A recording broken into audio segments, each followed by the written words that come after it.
क्या हो हे वाला सुताई होता हैं देखे सुनात ओने सास बड़ी तो अलगे करी आ तेरे ना तो अलगे बोलताली जो ना हट सुता दे नाती तू नहीं हे वाला सुतल बने न कमाई वाला कुछ करबा का खाए के बा देनी कानवा के जरी होना हट ना तो बार सुते दो तो कहत नहीं उठे के रात तारा के जोई रहू बिना मतलब खाली डिस्टर्ब जो ना हट सुते दे न कमाई वाला धमाई दिन भर सुते के बा और छोटकी ननद बार दो तीन बार तो वो आगे खिसियात है वो तो अपना कमाई पे मर के उड़त है एक तो बात खूब सुताई होता अभी ना उठलो ओए नहीं क्या सुना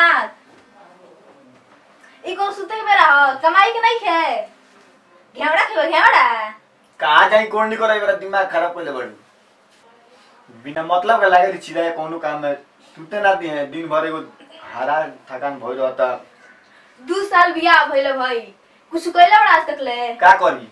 ना कुछ किन के लिए कुछ नहीं यही में रही हम केंगा रहलू ना कुछ खाए पिए के बाटे और कुछ घर के काम होई ना बाहरी काम होई बाहर जा तू तो बाहर जाई नहीं तो घर का होई कुछ बाहर जाके का करम बाहर जाके बताओ तो क्या करम बाहर जाके बाहर कोनो काम नहीं है का करम बोलो ना क्या करम और तब से कोनो काम धंधा नहीं खाली सुतल आ ताश खेल अरे बाप रे ताशो खेले के हो टाइम कितना हो गइल आइए बोल रही है संबा सॉरी अरे बाप रे बाप 1 बज गइल जाता तो होई जा कहां होई जा ओए जाता ताशो खेलम का करम और सास जी अलगे करी आवतरी और ननद अलगे बोलतरी हमार का बोलतलू एना कमाई में हमारे खाली दिन भर सुते के बा तो मैंने क्या करी जे घाम में क्या करी बाहर जा बाहर जा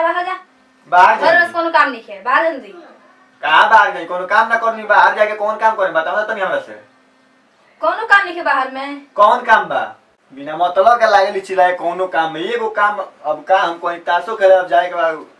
टाइम तो होइए गइल बा कहीं नहीं जाके बाहर जाए के बा टिकट के दी यकीन को हमरा पैसे चाहिए कोनो काम कर कोनो कैसे बर्तन धोक पड़ ना तो काम करे पड़ी बर्तन हां हम ओइ लाग बन बर्तन धो होटल में जाके हम कुछ और करे पड़ी कर लेकिन हमको पैसे चाहिए टिकट से के दी हमरा किने के दी अरे तो हम आई देव सुन यो काम करतनी हां ए बेरा कुछ नहीं है ए बेरा का पहिरी आ का ओढ़ी हाय का पहला नहीं खू ए बेरा पहिला बनी बिहने का पहिरा सुन साज का पहिरा बुरबा खाऊ हम पासपोर्ट बनवाओ तन 2 साल में ठीक बा आ 2 साल के बाद लगाए पासपोर्ट वीजा आई या चल जाम विदेश ठीक बा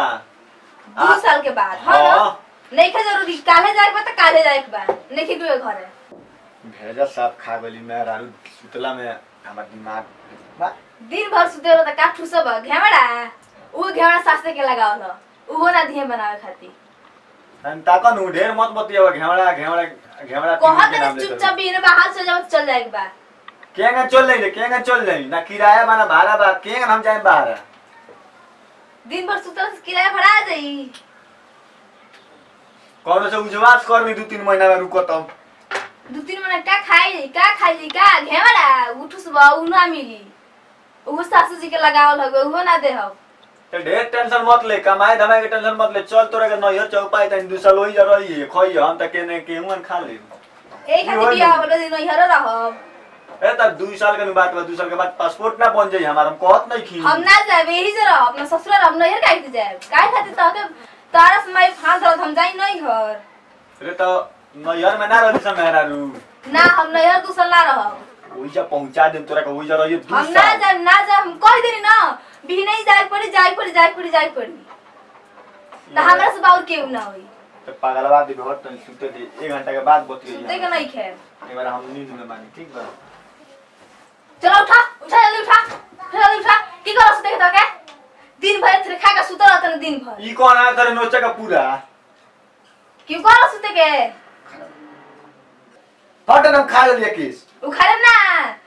दिन भर सुते बाद दिन भर में 4 तार थरे खाए के बाटे का त खाई ना खइको डाल पका हमार दिमाग हमार साफ तो ई तो दिमाग कमा में खैले ना दिन भर खाली ठूसे के बाद सुते के बाद तो के कमाला हम ना कमाईम तो कमाई तो सब के ना बोलत हमरा के और बुढ़िया बार तो चल घर में बोलता रही और नौ बार तू और के बोलता रही बोले ना बुढ़िया के बोलत है तो बोले दे दूसर चल ना तोरे के नैहरे पहुंचाए तनी हम करे नैहर ना जाए कहनी नैहर ना जाए ना जाए ना जाए ना जाए ना तो ना तो ना तो ना ठीक बा ये हमारे का भूत बात रहो तो नहीं हुआ जयबू के चुप करते ना जो हम ना जाए ना जाए और भेजा खागल भी है इतना गर्मी में बाप रे बाप कि चल ये एगो आफत हमरा का सुतर रहे आफत आइल बनी खाली सुतला से आफत नहीं खावत का सुतला से सुतवा ना करिए गर्मी में घामो में कहां जाई हम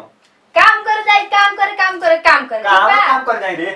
एने काम कहीं नहीं मिलत कहां मिलत इतना लोग काम करते थे तब कामे नहीं मिलत रुक 4-5 दिन में गिलवा माटी में केना देखत नहीं हम दवाल वाल के राई नु सीमेंट उमेंट बना 4-5 दिन का खइबे 4-5 दिन का खइबो केना सब खा लेबे बने सब त खाना ले बुढ़बो खाऊ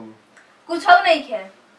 कुछ हो नहीं घेवड़ा बत तार गुड़िया ना दी है कहां हट जाए दे बिना मतलब के बात मत बतिया हमारे के तोरा मारे तो जीव हारन बगा रह यही जे रह हम जाता नहीं काय ने कहां से सब कर में हर भतार लिख रहले सब दिमाग खराब कर देले बने हाय ये वीडियो कैसन लागल रो सब कमेंट में बताई आ वीडियो के लाइक करी आ चैनल के सब्सक्राइब नहीं करे तो प्लीज चैनल के सब्सक्राइब करी आ ज़्यादा से ज़्यादा शेयर करी ताकि हमनियों के एगो छवि मार्केट में लौके रोरा सबके प्रति कि हमनी के आगे बढ़ी सन और वो सबके एक से एक कॉमेडी बना के हमनी के मनोरंजन कराई सन बाकी तो यहाँ के वो सब जानते बानी यहाँ के हमनी के टीम के माने क्या कहल जाला कलाकार बानी पूजा प्रिया जी तो यहाँ से नमस्कार कैसन बानी लोग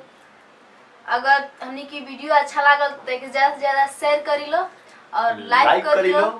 और चैनल का सब्सक्राइब करियो है ना चलिए ठीक बा फिर मिलते हैं सामने के अगला वीडियो में तब तक के लिए दी अनुमति नमस्कार प्रणाम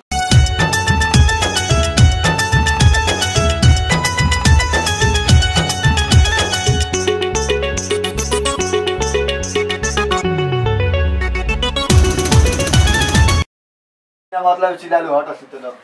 काहे के सुते दो चलो उठा ए सुते के बाटे कहनी ना काम करे जाए खाती